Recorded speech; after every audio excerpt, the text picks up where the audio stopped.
El sexenio que termina el 1 de octubre, estamos a 12 días de ello, deja el aumento de deuda más alto en la historia, 6.6 billones de pesos. Los analistas estiman que este año se cruzará el umbral del 50% del Producto Interno Bruto. Prevén una deuda neta del 51.2, ahí lo tiene usted, lo que es el aumento de la deuda, el 51.2 del PIB en 24 y 52.5 en el 25. Bueno, analicemos ahora el tema económico y qué mejor que hacerlo con Luis Fonserrada, economista de la Cámara Americana de Comercio, investigador y profesor en economía. Querido Luis, gracias. ¿Cómo estás? ¿Cómo te ha ido? Buenas noches. Buenas noches, Javier. Muy Gracias. bien. ¿Cómo estás tú? Bueno, gracias. Empecemos entonces en esta revisión de luces, sombras o lo que podamos nosotros definir de este sexenio. Y empecemos con el tema del PIB, el tema del aumento de la deuda y todo lo que tiene que ver con el PIB y lo que pueden ser las proyecciones, que ese sería como el primer punto. Adelante, Luis. De acuerdo. Pues la tasa de crecimiento en el periodo es apenas positiva. Es tal vez la menor tasa de crecimiento que hemos visto en los últimos sexenios, ¿no? Y eso pues deja mucho que desear en términos de recaudación, aunque la recaudación fue buena, pero podría haber sido superior. Y dados los programas de gasto que llevó a cabo el gobierno, pues efectivamente tuvo que endeudarse al no tener esta recaudación y al no haber llevado a cabo una reforma fiscal, Javier. Entonces, tampoco se pudo llevar a cabo una inversión más alta que podría haber incrementado también la tasa de crecimiento del PIB. Entonces, pues esa es la situación, ¿no? Un PIB con una tasa de crecimiento menor implica pues menor recaudación, la inversión no se pudo dar y la deuda tuvo que compensar esa recaudación que no se dio, que tampoco le acompañó una reforma fiscal. Diríamos que además el tema del endeudamiento acaba siendo un problema mayúsculo o es un asunto controlable o cómo funciona, Luis, en este sentido. Mira, me parece que la Secretaría de Hacienda hizo una gran labor en términos del manejo de la deuda. Por ejemplo, la deuda externa tiene un promedio de vida de 20 años, entonces a tasa fija. Ajá. Entonces no habría razones como para pensar que pudiera haber una crisis de deuda, ¿no? De otra parte, el mayor endeudamiento se dio internamente también. Ese sí, también a tasa fija, pero un porcentaje del creciente de este endeudamiento ya va creciendo y a las nuevas tasas, ¿no? Se va sustituyendo la deuda anterior que se va venciendo y la deuda nueva pues tiene las mayores tasas que hemos visto en el último año y medio. Uh-huh. Sin embargo, esos niveles de deuda me parece, Javier, que este 51, 52 y medio con el que se puede terminar el año que entra, no es un tema crítico. Si dejáramos de crecer de manera importante y la recaudación se cayera, entonces sí podría ser un tema más importante. Tal como se ven las cosas hoy, no pareciera estar en estos rangos críticos de este nivel de la deuda. Eso está bien, ¿no? Bueno, oye, a ver, el Sí. descuido de la infraestructura necesaria para apoyar la inversión, las empresas que necesitan de agua, electricidad para su operación, caminos, otros servicios. México invierte 1% del PIB en infraestructura, cuando lo ideal, hasta donde se conoce, sería el 5%. Esto lo dijo el Exactamente. director general de la Cámara Mexicana de la Industria de la Construcción. Claro. Es decir, se da una inversión importante en empresas, en otras actividades, pero en infraestructura casi nada. Y este es un problema. No tenemos las vías férreas que requerimos y no se resolvieron. No tenemos ni la generación ni la transmisión de electricidad, tal como lo estabas mencionando. Puertos son muy mejorables. Pasos a Estados Unidos, urge mejorarlos y tener más. Carreteras.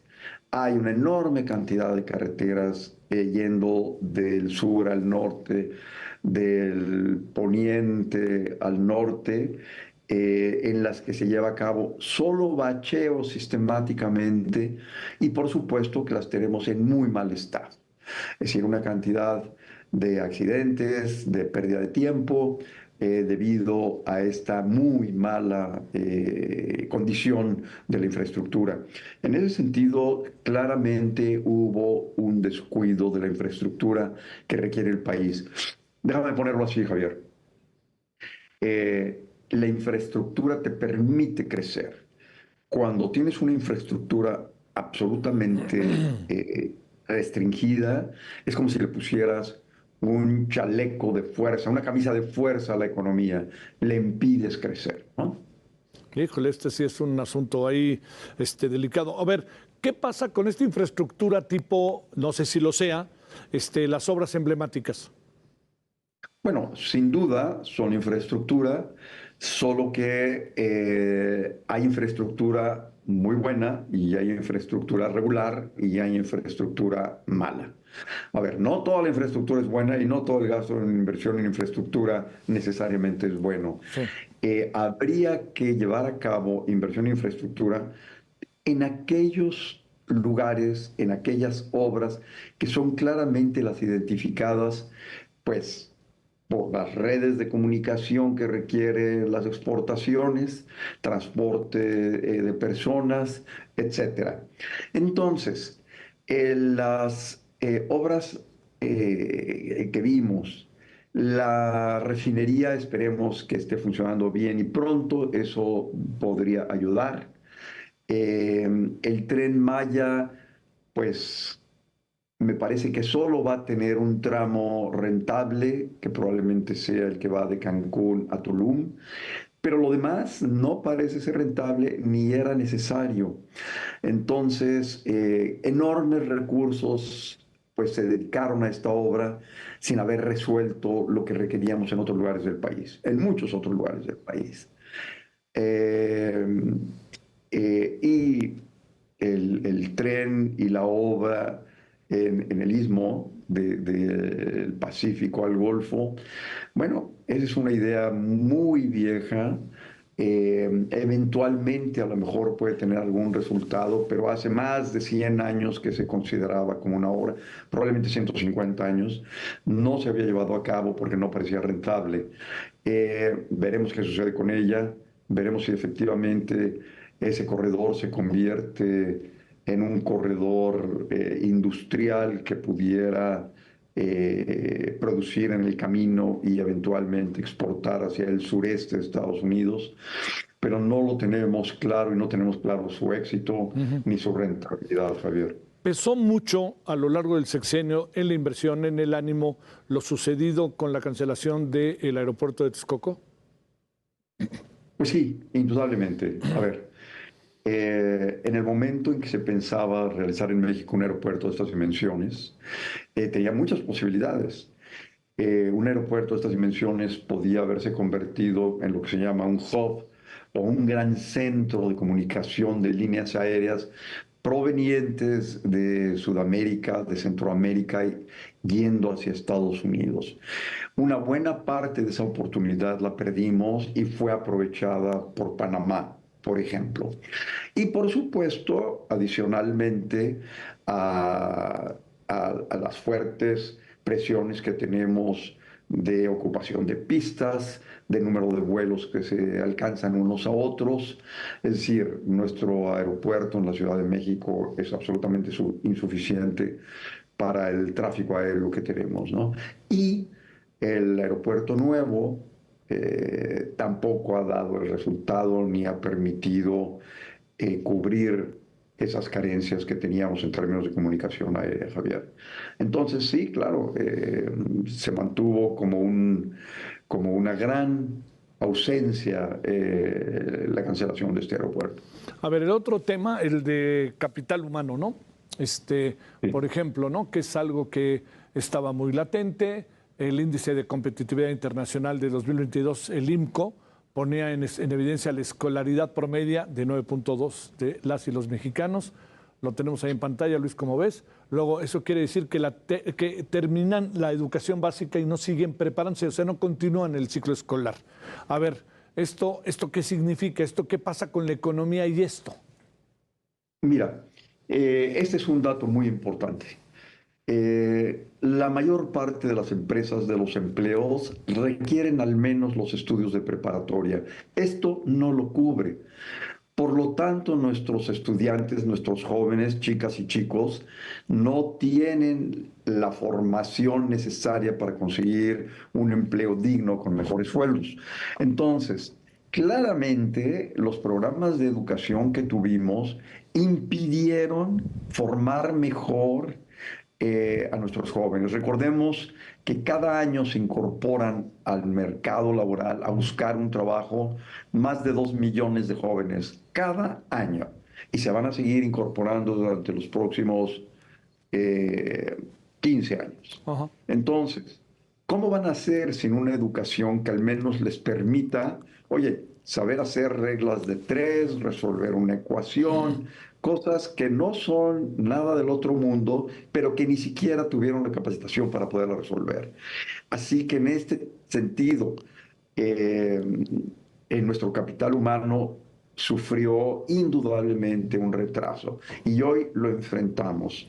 La inversión extranjera, la posibilidad de tener esta inversión de relocalización que esperamos que suceda, requiere talento y requiere técnicos y requiere una serie de características que desgraciadamente no solo no se dieron en el sexenio, sino que se perdieron 6 años de una importantísima capacitación, entrenamiento y formación del capital humano, Javier.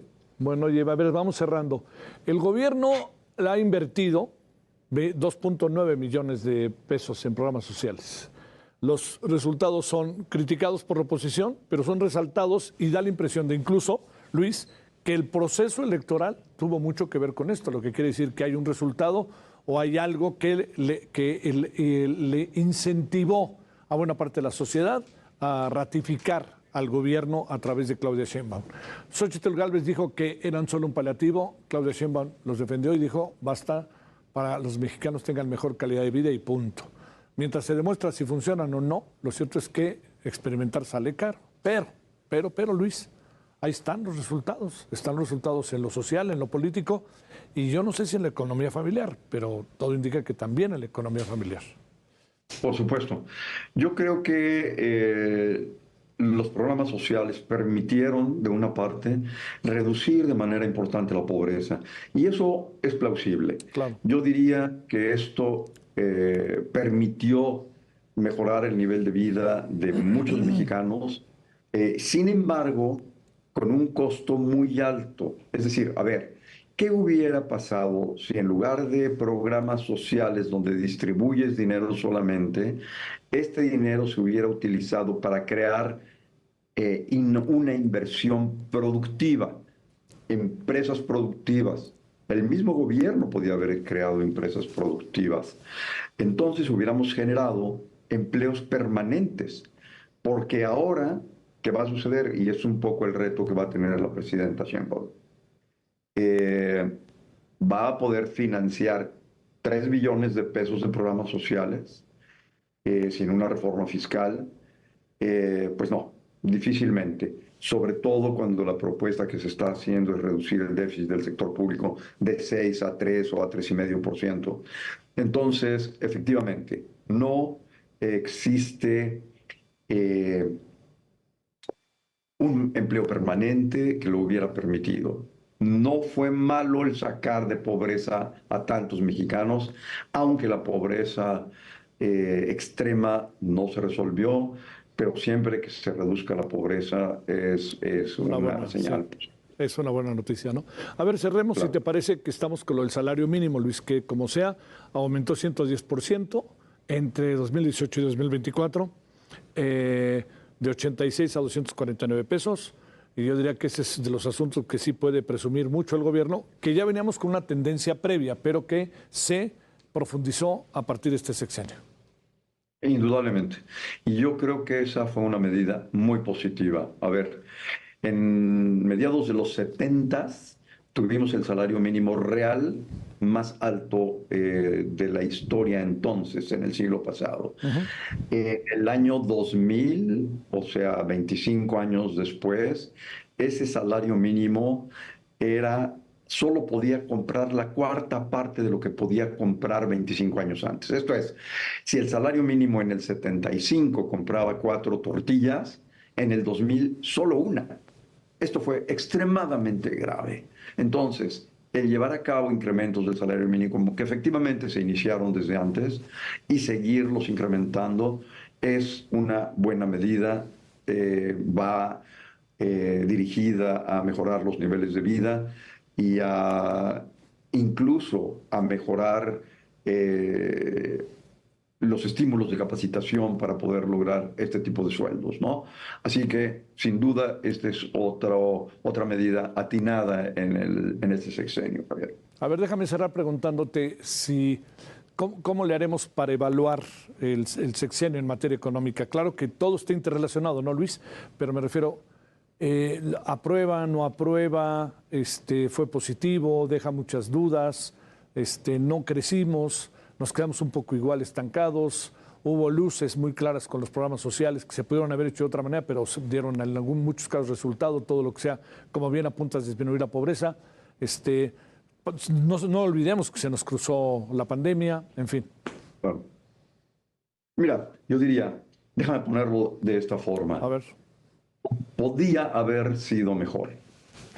Podíamos haber invertido más en infraestructura. Eso hubiera inducido y complementado una gran inversión privada, se hubieran creado más empleos, se hubiera reducido muy probablemente incluso más la pobreza. Es decir, podía haber sido mejor. Y en ese sentido, yo te diría que